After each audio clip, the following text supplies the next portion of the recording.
Hello बच्चों, हमें एक क्वेश्चन दिया गया है। चलो इस क्वेश्चन को पहले रीड करते हैं। So the question says a sphere carrying a charge of capital Q having weight W falls under gravity between pair of vertical plates at a distance small d from each other। तो जो दो plates यहाँ पे हैं उनके बीच में d distance है। वहाँ पे हम क्या करते हैं, एक Q जो चार्ज है एक स्पीयर का, उसको हम नीचे गिराते हैं। ग्रेविटी के अंदर फॉल करता है और जिसका वेट भी हमें दिया गया है W। When a potential difference V is applied between the plates। तो क्या किया हमने, पोटेंशियल डिफरेंस एक भी हमने अप्लाई कर दिया दोनों प्लेट्स के बीच में। The acceleration of sphere changes आज शोन इन फिगर। तो फिगर में जैसे दिया गया है कि एक्सीलरेशन सीधा गिर रहा था, अभी 45 डिग्री एंगल हो गया उसका एक्सीलरेशन। तो क्या होगा, to line B C the value of Q is.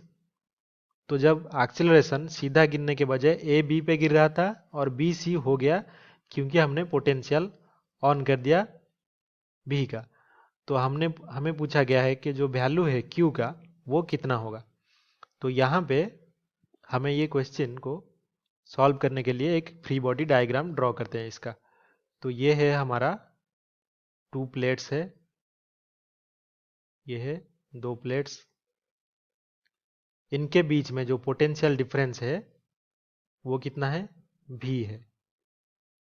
पहले कुछ नहीं था, पहले वो जो स्पीयर है वो इस वर्टिकल पाथ में नीचे गिर रहा था।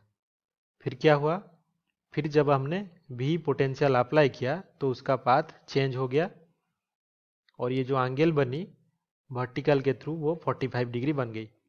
और ये हो गया हमारा बी सी और ये हो गया ए, जहाँ से sphere with charge capital Q नीचे गिर रहा था।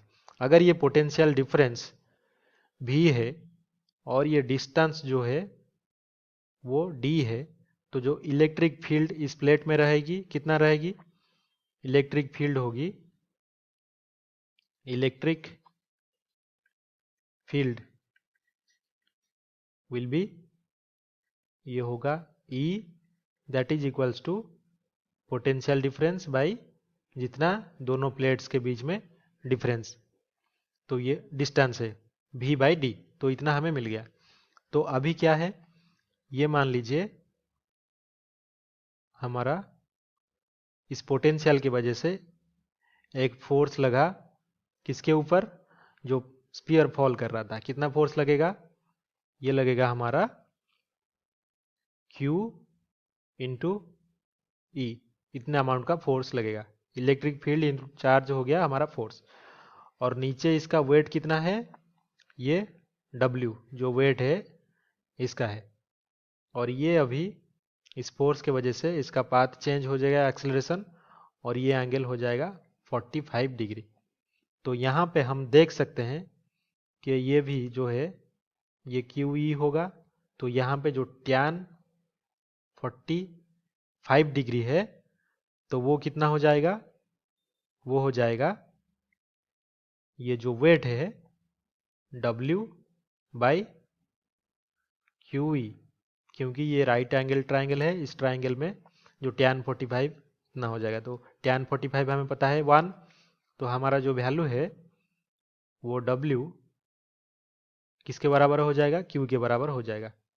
तो हम लिख सकते हैं Q, ये E की जगह हम डाल देंगे V बाई डी, ये किसके बराबर है, W। तो हमारा अभी जो Q निकलेगा चार्ज वो कितना आ जाएगा, वो W D divided by V।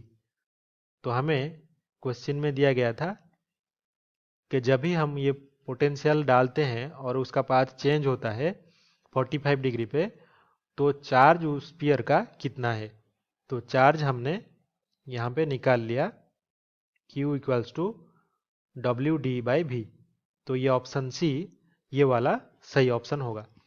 तो आई होप कि आपको समझ में आया होगा कि कैसे इलेक्ट्रिक फील्ड हमने लिया जो पोटेंशियल को लेके, और फोर्स, ये जो फोर्स है इलेक्ट्रिक फील्ड की वजह से, और जो वेट है दोनों को कैसे इक्वल किया और उससे हमें जो चार्ज Q है वो मिल गया, जो कि ऑप्शन सी वाला है, W d/V। Thank you.